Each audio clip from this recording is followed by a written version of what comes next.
So I'm sure by now a lot of you guys have seen Bedanza's video where he tossed and talked for about an hour with disc golf legend and 2010 world champion Eric McCabe. And you might have seen this clip. We talked about a signature disc, and I said, I want the Buzzz. Yeah. Right? Because obviously that's what won me the worlds, and throwing mids is my game. But at the time it was more like, no, we're not going to do the Buzzz, which I was, fine with. Yeah. But they created the Buzzz SS for me. That's so cool. So my name was on the Buzzz so SS originally. I have a box at home Yeah. of EMAC Buzzz SS's, a box of How many? EMAC TI Buzzz Wasps. I probably have 40 of them. Wow. Brand new, never thrown, stock stamps. Crazy. Yeah, I my have a buddy collection, who, dude, is pretty really, wild. I have a buddy who would go feral for one of those. Yeah? I'll Yeah. send you one. I'll hook him up. I'll meet you today.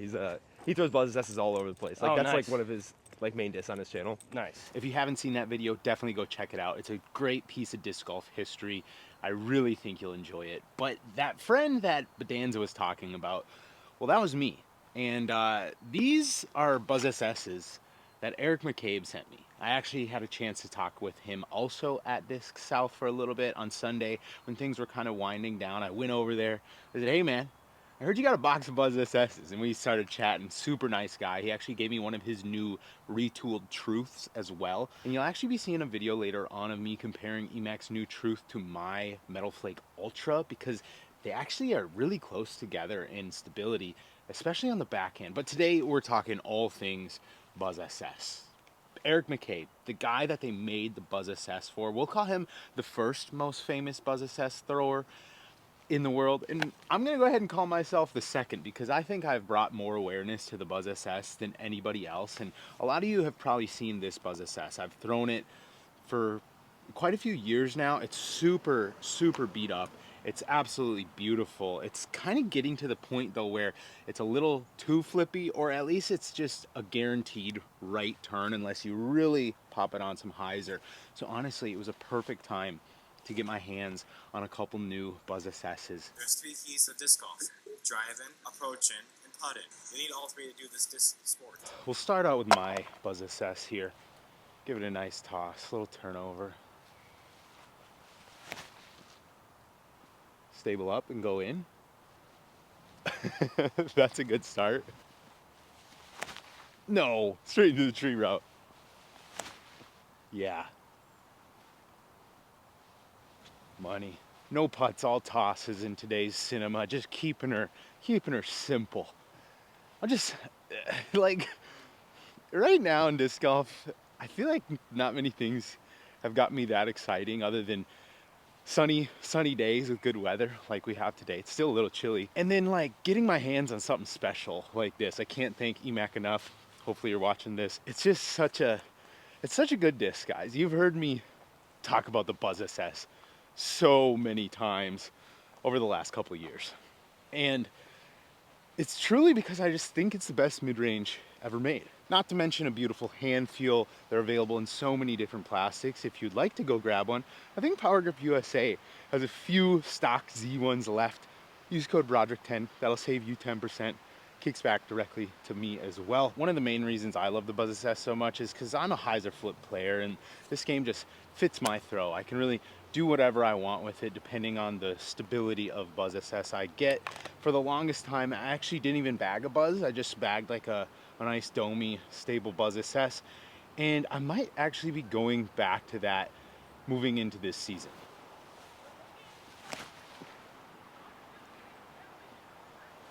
Beauty. Turn. Come on. Oh, dang it. I love this hole. It's such a nice little tight line. Yes. Stall back. Ooh. I couldn't see it finish. I think you could. Looked pretty good to me. If you're a real OG here on the channel, you might remember the days where I wouldn't say I like talked down on the Buzzz. I just talked about how I never quite got a great release out of the Buzzz. Like for some reason it slips out of my hands, but they fly great. Can't argue with that. But I always get a better hand feel, better release with the Buzzz SS. I mean, come on, can't argue with this spread. Even the one off the tree is inside 20.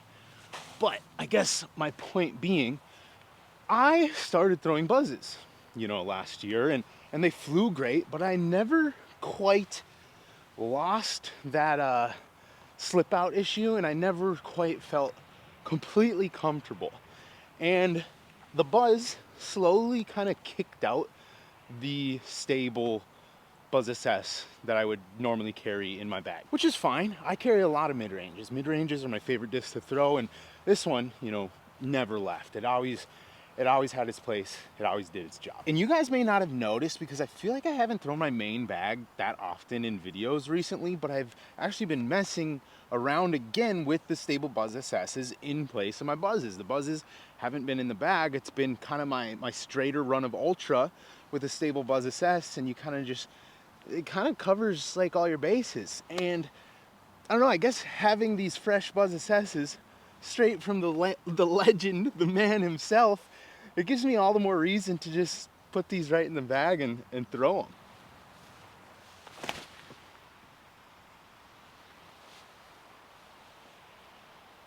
That's a beautiful Buzzz SS flight right there. Some people might be the type to like get a Eric McCabe 2010. I don't know, are these the first run then? Because I know they were made for Eric McCabe. In Bedanza's video, he was like, hey, Discraft, I won Worlds. Put my name on the Buzzz. They were like, no, we'll make you the Buzzz SS. He was probably like, dang, but okay. So like, are these first runs? I don't know. I'm not much of a disc golf historian. I kind of just know what I've learned growing up. So these gotta be one of the earliest runs, just straight from the box of Emac himself. I guess what I'm trying to say here is I'm the type of player who throws these things. Some people might have got these sent to them and at least threw one straight on the wall, but I kind of think the opposite. Discs are meant to fly, and when you got some beauties like this, they're gonna be flying. Oh, I aced it. Yep, did it. What? Ah, this hole. I put so many good lines on it, and I feel like I always come up like a foot short.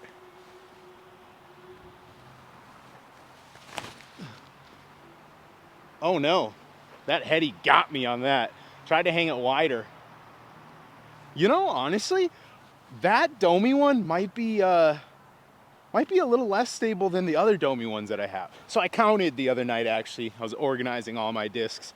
Some of you guys might have seen on Instagram, I sold a bunch of stuff, and I got 17 Buzzes and Buzzz SS's right now that I don't bag, like my backups. And yes, that's too many. I should probably sell some.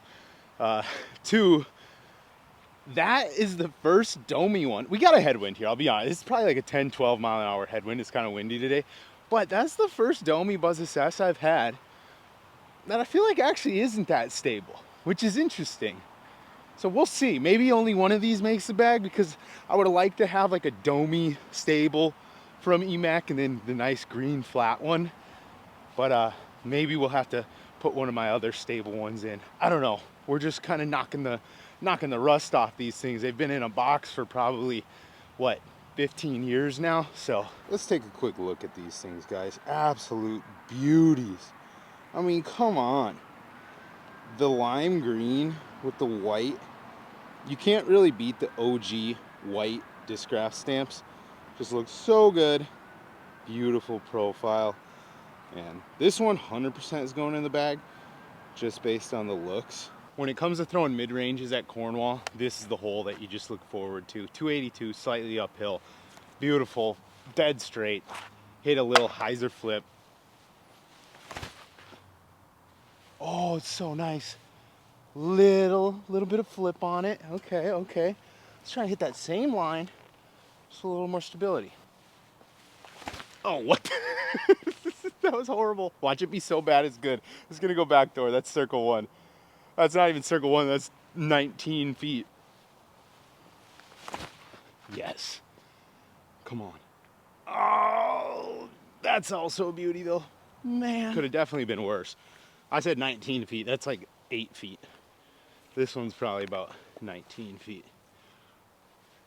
Nice little bender here. I've been hitting the pole / cage on this one lately, so we're gonna try and ring up an ace. Love it. Stable out. not quite enough. Has the height. Oh yeah. Oh, damn. Oh! Nope, fluffed it. Back door though. Dang it. While we walk over here to the next hole, I want to take a second to kind of just talk a little bit about, plain and simple, just how cool this is. That I get, I like to think because I'm a creator, I provide some value, or I can, tell a story or whatever it is. Emac said, hey man, I'll send you some Buzzz SS's. That's super cool. He was also like the nicest guy ever.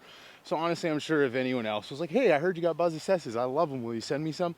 He probably would have been like, sure. But it's so cool that with the creators in this space right now, the things that we're able to share with you guys that maybe some other people or the pros just like don't have time or aren't gonna do, because they maybe more look at the legends as like peers. I know Drew, in a lot of his practice rounds last year, he had like Emac on one, he's done some stuff like that. But Dan's video, you learn more about Eric McCabe, who's a world champion, a legend of the game, in that 1 hour than probably anybody knew. I've been playing disc golf since like 2009. I think it's my 16th year.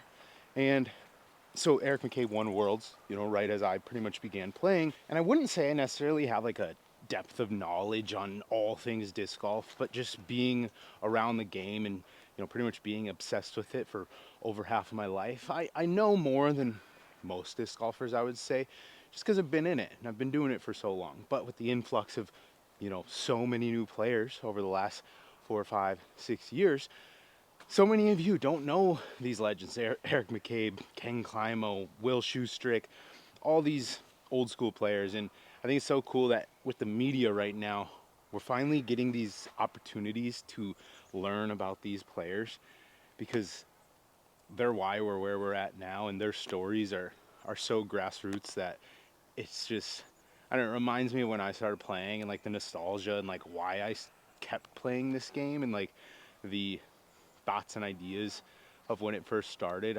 were so different than they are now, but also maybe similar, because we still want to be in that spot where I think everyone from day one wanted disc golf to like grow, and now we're doing that. But I just love like that Bonanza video is one of my favorite pieces of content of the year. And I also love that it was pretty much a podcast where Bonanza just filmed them playing disc golf, and they were kind of playing not the best. It's funny. And the quality of like the camera, like Bonanza's like basically making sure he doesn't miss anything that Eric says. So like there's shots where all it is talking and Bonanza's like filming the ground, but it just makes it so raw because you could tell they were having such a genuine conversation. And Bonanza, although new, I think he's such an interested guy that he, I think, asks better questions.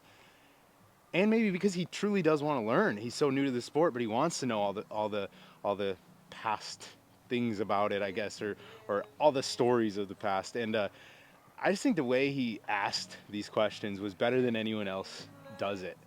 And so I'm looking forward. I think he was mentioning that it's like a series. So I'm hoping that means like over the year he's going to be lining some stuff up with other people. I'd love to do the same with some of the legends, but honestly, I really do.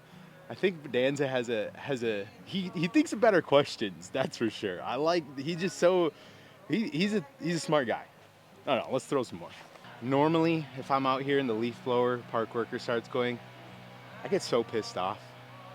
But today, it doesn't even matter. Got a 200 footer here. Not really a Buzzz SS shot, but we'll see what we can do.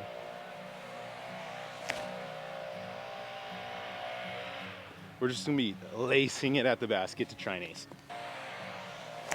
Yup. Stay up. No! Okay, that Domi one is not that stable. That is weird. That's the first Domi Buzzz SS that I've had that isn't like basically a Buzzz.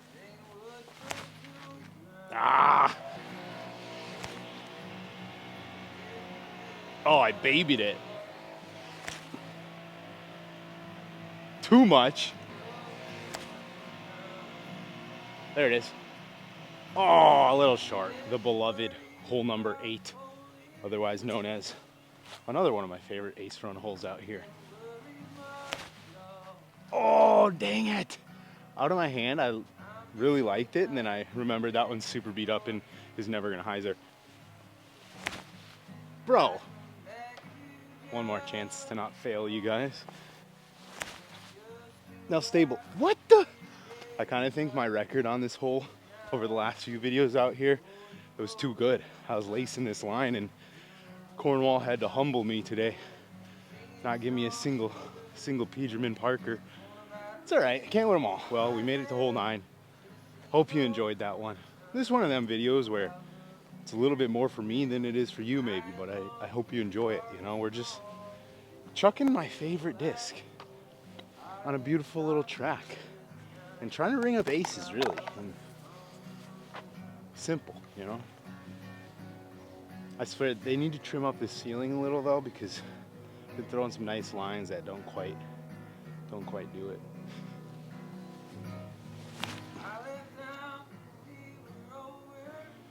Man, that thing is flippy. Of course I hit a branch. All right, gotta hang it wide. Or straight into the trees again. Man. All right, come on, Brock, make the adjustment. Send him home on a good one.